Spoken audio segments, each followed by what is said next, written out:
एक ऐसा साधु जिसे बीमारी ने 2 बार हराया और फिर भी वो रास्ता दिखाता रहा हजारों लोगों को। आज हम बात करेंगे प्रेमानंद महाराज की, उनके स्वास्थ्य, उनके संघर्ष और हमारी सीख। दोस्तों, सबसे पहले जान लेते हैं कि वो व्यक्ति कौन है जिसके बारे में आज हर जगह चर्चा हो रही है। प्रेमानंद महाराज, जिनका असली नाम अनिरुद्ध कुमार पांडे है, 30 मार्च 1969 को कानपुर के सरसौल में जन्मे। संन्यास लेने के बाद उन्होंने अपना नाम बदला और आज वे राधा वल्लभ संप्रदाय से जुड़े एक प्रसिद्ध आध्यात्मिक गुरु हैं। लेकिन उनकी कहानी सिर्फ अध्यात्म की नहीं, बल्कि शरीर से लड़ी जा रही एक लंबी लड़ाई की भी है। किडनी फेल्योर और डायलिसिस से लगातार संघर्ष करते हुए भी वे लोगों को प्रेरणा दे रहे हैं। मीडिया रिपोर्ट्स बताती हैं कि महाराज को करीब 17 से 18 साल से किडनी की गंभीर बीमारी है। यह बीमारी इतनी बढ़ गई कि डॉक्टरों ने कभी कहा था उनके पास कुछ ही महीने बचे हैं, लेकिन आज भी वे अपने आश्रम में लोगों से मिलते हैं, उपदेश देते हैं और अपने संकल्प पर डटे हुए हैं। पहले वे हर दिन रात में पैदल यात्रा करते थे भक्तों को दर्शन देने के लिए, लेकिन हाल ही में उन्होंने अपनी स्वास्थ्य स्थिति और स्थानीय निवासियों की शिकायतों के कारण इस पदयात्रा को रोक दिया है। उनके स्वास्थ्य को लेकर भक्तों में गहरी चिंता है। अब सवाल ये उठता है मुफ्ती, आखिर इतनी लंबी बीमारी में वे कैसे जीवित रह रहे हैं? क्या डायलिसिस ही उनका सहारा है? तो चलिए समझते हैं कि डायलिसिस होता क्या है और यह कैसे काम करता है।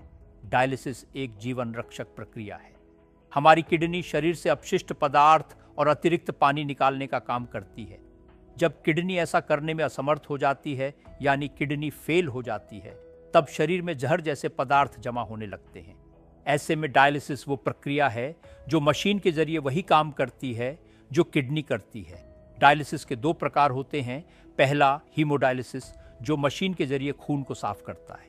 दूसरा पेरिटोनियल डायलिसिस, जो पेट के अंदर एक विशेष तरल डालकर अपशिष्ट पदार्थ बाहर निकालता है।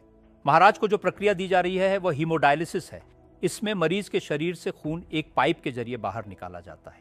यह खून मशीन के एक फिल्टर में जाता है। वहां एक झिल्ली होती है जो खून से गंदगी और अतिरिक्त पानी अलग करती है। फिर साफ किया गया खून वापस शरीर में चला जाता है। यह पूरा चक्र करीब 4 घंटे तक चलता है और ज्यादातर मरीजों को हफ्ते में 3 बार यह प्रक्रिया करवानी पड़ती है। लेकिन महाराज की स्थिति थोड़ी गंभीर है, इसीलिए उन्हें हफ्ते में 4 से 5 बार डायलिसिस करना पड़ रहा है। अब आप सोचेंगे, क्या बार बार डायलिसिस करना खतरनाक होता है? डॉक्टरों के अनुसार ऐसा जरूरी नहीं है। कई बार मरीज को ज्यादा बार डायलिसिस इसलिए दी जाती है ताकि शरीर से ज्यादा प्रभावी तरीके से टॉक्सिन्स निकाले जा सकें और शरीर स्थिर रहे। कभी कभी छोटे लेकिन बार बार सत्र ज्यादा फायदेमंद साबित होते हैं। वैज्ञानिक मानते हैं कि एक हफ्ते में कम से कम 12 घंटे डायलिसिस होनी चाहिए, यानी 4 घंटे के 3 सत्र। कुछ देशों में तो 10 से 12 घंटे तक के सत्र रखे जाते हैं, जिससे मरीज की दवाइयां भी कम हो जाती हैं और जीवन काल बढ़ता है। डायलिसिस के दौरान मरीज की स्थिति पर लगातार नजर रखी जाती है। मॉनिटर पर ब्लड प्रेशर, दिल की धड़कन, ऑक्सीजन लेवल जैसी सारी चीजें देखी जाती हैं। अगर शरीर में पानी ज्यादा हो जाए तो सांस फूल सकती है, इसलिए डायलिसिस में शरीर से अतिरिक्त पानी निकाला जाता है। मशीन पर यह दिखाया जाता है कि अब तक कितना पानी निकला, कितना बचा है, कितना समय बाकी है, सब कुछ मॉनिटर किया जाता है। कभी कभी लोग डायलिसिस के नाम से डर जाते हैं। उन्हें लगता है कि यह प्रक्रिया दर्दनाक या जीवन का अंत है, लेकिन डॉक्टर कहते हैं कि अब की मशीनें और तकनीक पहले से बहुत उन्नत हैं। पहले डायलिसिस करवाने वाले मरीज साल 2 साल में थक जाते थे। आज ऐसे मरीज भी हैं जो 15-17 साल से डायलिसिस पर हैं और सामान्य जीवन जी रहे हैं। वे काम करते हैं, यात्रा करते हैं और जीवन का आनंद लेते हैं। यानी डायलिसिस किसी के लिए मौत का संकेत नहीं, बल्कि जीवन बढ़ाने की राह है। महाराज के आश्रम में भी अब डायलिसिस का पूरा सेटअप लगाया गया है। डॉक्टरों की टीम वहीं मौजूद रहती है, जिससे उन्हें अस्पताल जाने की जरूरत नहीं पड़ती। घर या आश्रम में ही डायलिसिस करने की यह सुविधा अब कई देशों में उपलब्ध है। इसे होम हीमोडायलिसिस कहा जाता है। अब बात करते हैं ट्रांसप्लांट की, यानी किडनी बदलने की। किडनी ट्रांसप्लांट को डॉक्टर सबसे बेहतर विकल्प मानते हैं, क्योंकि एक बार अगर ट्रांसप्लांट सफल हो जाए तो मरीज को बार बार डायलिसिस की जरूरत नहीं रहती। लेकिन इसके लिए मरीज का शरीर पूरी तरह स्वस्थ होना चाहिए। अगर वह बहुत कमजोर या क्रिटिकल अवस्था में है तो ट्रांसप्लांट नहीं किया जा सकता। महाराज के मामले में भी यही स्थिति है।